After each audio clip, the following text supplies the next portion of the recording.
Update, at a family meeting, Mom said, "Your sister just bought an expensive apartment. You can't do it." So I smiled and replied, "I did it 2 years ago, none of you ever asked." They demanded a housewarming party, and I answered. Mom finally called everyone to the dining table, which had been extended to accommodate the 15 or so family members present. Once we were all seated with plates of food, she stood and tapped her glass with a spoon. "We've gathered you all here today for a special reason," she began, beaming. "Melissa has some wonderful news to share." Melissa stood, clearing her throat dramatically. 2 weeks ago, she announced, her voice dripping with satisfaction, "I bought my own apartment in Westridge Heights." The room erupted in applause. Westridge Heights was indeed one of the nicer areas in town, though far from the most prestigious. "It's a gorgeous 2-bedroom, Melissa continued. "Mom and Dad helped with the down payment, of course." She blew them a kiss, which they received with beaming smiles. "When's the housewarming party?" Cousin Brian called out. Melissa simpered. "Oh, I haven't decided yet. Still getting everything perfect." I smiled to myself, taking a sip of water. Good for her. It was a nice accomplishment, even if she needed our parents' help.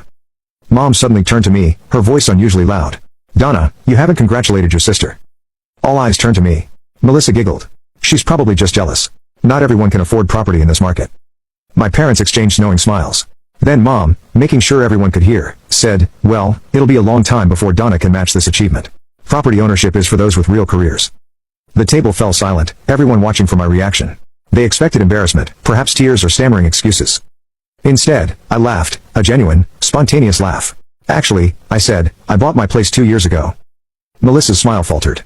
"A condo, you mean? Or a townhouse?" I took another bite of food, chewing slowly, making them wait. "No, it's an apartment. 4 bedrooms, corner unit, with a wraparound terrace in Lakeside Tower." Gasps around the table. Lakeside Tower was the most exclusive address in the city. "That's impossible," Melissa sputtered. "You were a middle manager. You couldn't afford a broom closet in Lakeside." I dabbed my lips with a napkin. "I've been financial director at Berkshire for 3 years now.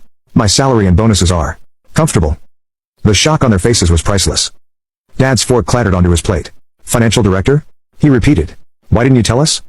I met his gaze evenly. "None of you ever asked." A heavy silence fell over the table.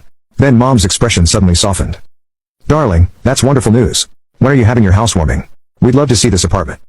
"I had my housewarming 2 years ago," I replied calmly. "With friends." Mom's smile stiffened. Melissa's face had turned an interesting shade of red. The rest of my relatives were looking at me with newfound interest, as if seeing me for the first time. Uncle Jim raised his glass.